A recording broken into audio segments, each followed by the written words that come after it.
Well, hello there, and welcome to another episode of Village School Public Service Announcements. In today's episode, we are going to be looking at the wonderful world of academic honesty. Middle school me, what you got there? Oh, just some things I've been working on for school. Oh, that's great. Can I see them? Sure, let's see what we have in here. Oh, this is my novel for English class. It was the best of times, it was the worst of times.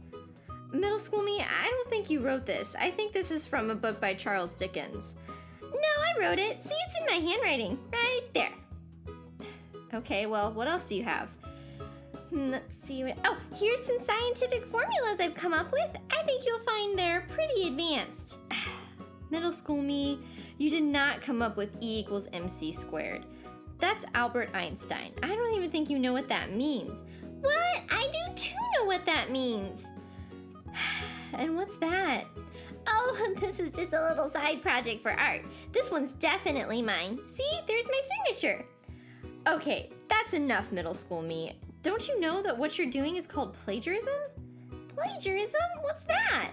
Well, it can mean different things to different people. Why don't you go ask and see what other people have to say? So, middle school me, what did you learn? Well, plagiarism is taking someone else's work or ideas and passing them off as one's own.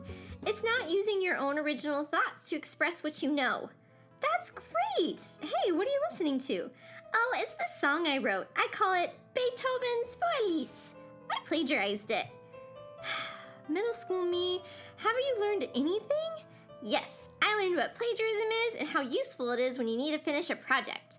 Ah, okay, well, now you need to understand that plagiarism is wrong.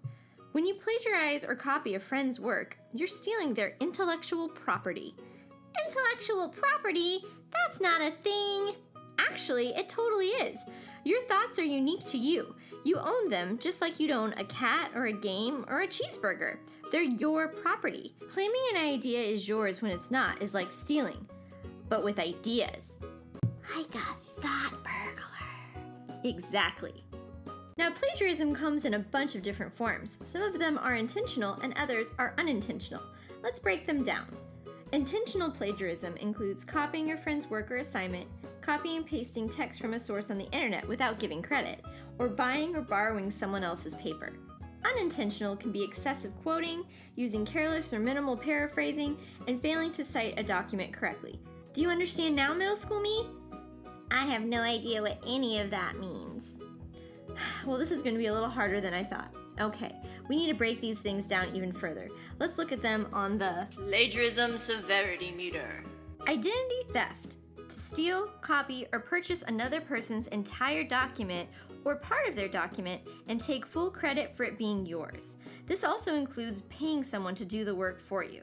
So what does that look like? Let's take a look at this dramatic reenactment. Wow, this history assignment about the Revolutionary War is taking a long time. What do we have here? I found a website that says exactly what I want to say. It would be so easy if I just copy and pasted it into this Word document and told my teacher that I wrote it so that I'd have more time for cat videos. Pause. This is stealing and it's wrong. It's never okay to copy and paste anything into a document and claim that that is 100% your work. Next is wandering eyes, which is looking at someone else's test or homework and copying. This also includes asking someone for help on a test if that person has already taken the test and can tell you what questions appear on it. Let's take a look at this dramatic reenactment.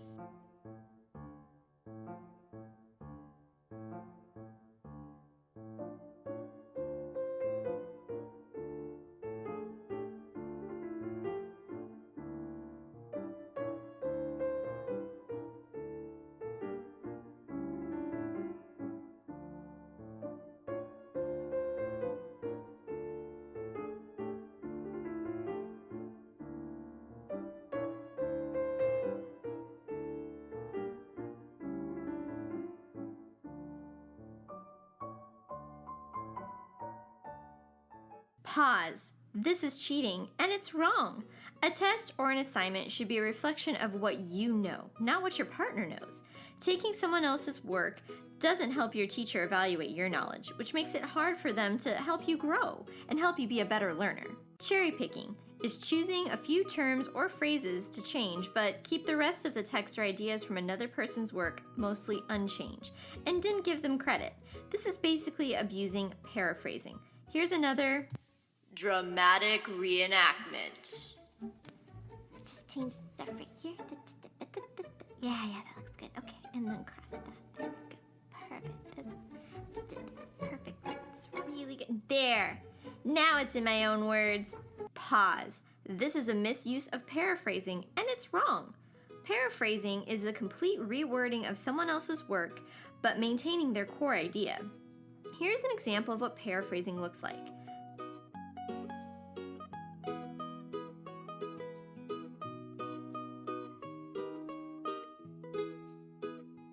As you can see, the idea is the same, but the wording is different. Paraphrasing can be tricky. Your teachers will help you develop that skill more. Last but not least is Mosaic, citing everything correctly, but use very little of your own thoughts. Your paper is almost entirely quotes. Here's another dramatic reenactment.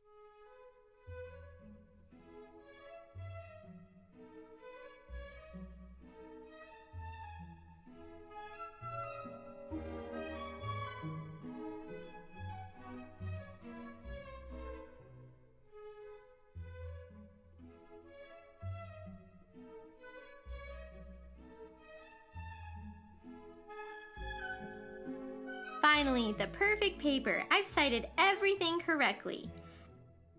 Pause. Even if you cite everything correctly, if your paper is a hodgepodge of someone else's words, the only thing you did was an internet search to find their words.